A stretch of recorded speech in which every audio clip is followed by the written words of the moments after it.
So it's almost time to go and pick the kids up from camp. So I found this recipe called the Honey Hydrator, and it's supposed to replenish their electrolytes and all that. So I figured we'd give it a try today. This is some honey that we got when we were on our trip in Florida. It's palmetto honey, which I don't know. I know you honey experts and everything probably know what that is, but he was giving samples and this one was really good, so we picked some up because we love honey. So we need about 1/4 cup of warm water, and this is just to dissolve the honey and the salt that we're putting in this. I'm going to add 1/4 cup of honey. I wasn't thinking that was too much honey until I'm pouring it all in. That's quite a bit. Then we need about 1/4 teaspoon of salt. I'm just going to add a few cranks. And we're just going to kind of mix this around to get that salt and honey all mixed in with the water. So it looks like it's mostly mixed in. So our only other 2 ingredients are orange juice and water. So we need 1 cup of orange juice and 2½ cups of water.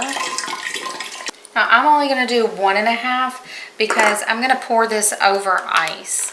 I've got the kids got these cool little cups at their marathon, and I'm just going to put these in here. That way they're portable. And like I said, I'm only going to do 1½ cups so that I can pour it over the ice. I'll put the lid on it and just squish it around. Alright. Just going to taste test and see how it is. I'm nervous, but excited too. That's actually really good. For some reason, it tastes more like mango than orange.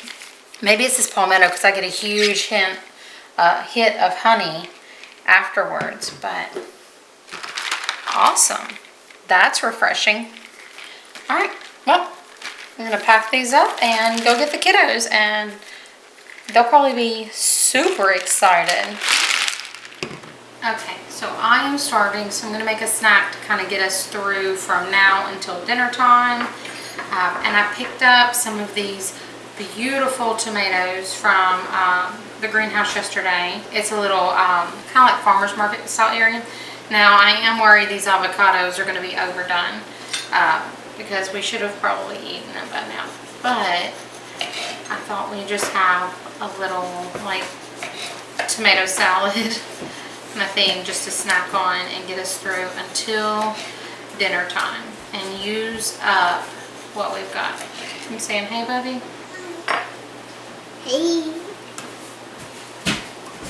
And then just kind of layer these all along. Now this will make a really large platter because we have like 6 tomatoes. And I cut that one all kind of wonky. Tomatoes, ooh, that's pretty. And I'm not really sure how everybody else is getting these huge, beautiful basil plants, but mine are getting like burnt, scorched instantly.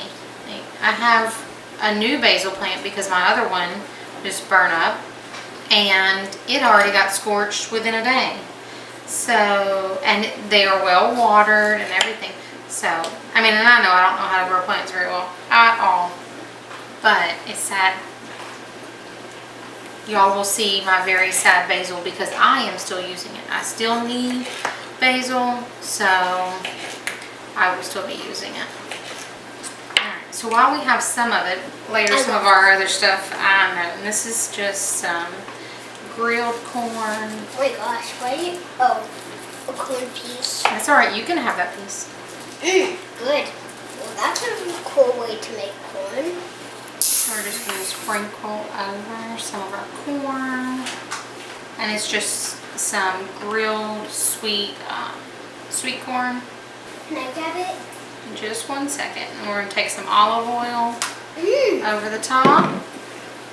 Is this looking delicious to you? A little bit of pepper. You love pepper. I know. And a little bit of salt. And some of our very sad basil, just torn over the top. Wait, sad basil? It is sad basil. Why is it called sad basil? It's not called sad basil. I'm calling it sad basil because It's sad. Like it's burnt up. Like it's not surviving the way everybody else. You remember how Miss Deb, how beautiful her basil was?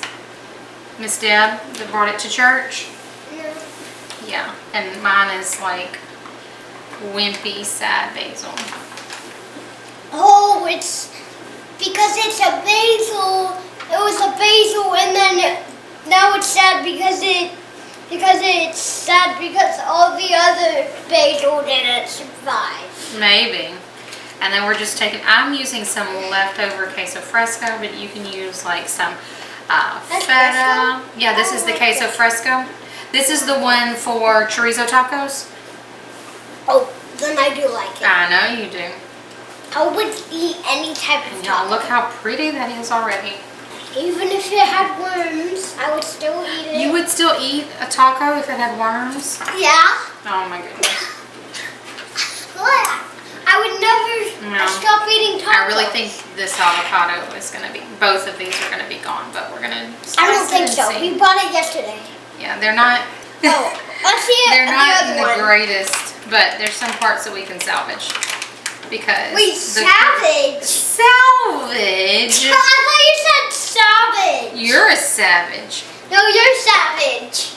And get some creaminess out of this. Ooh, I love avocados. Ooh, I love tomatoes and avocados. And squash. No, I didn't put any squash in it. Those are yellow tomatoes. Oh, I know, pretty cool, huh? it looks like squash. Those are the ones we got at the greenhouse yesterday. You remember? I still remember something. I know that orange tomatoes are real. Yeah. We still have a ton more, but I'm just going to take the knife and forks and place it all around it. And that's going to be our You snack. might cut yourself. Like and subscribe.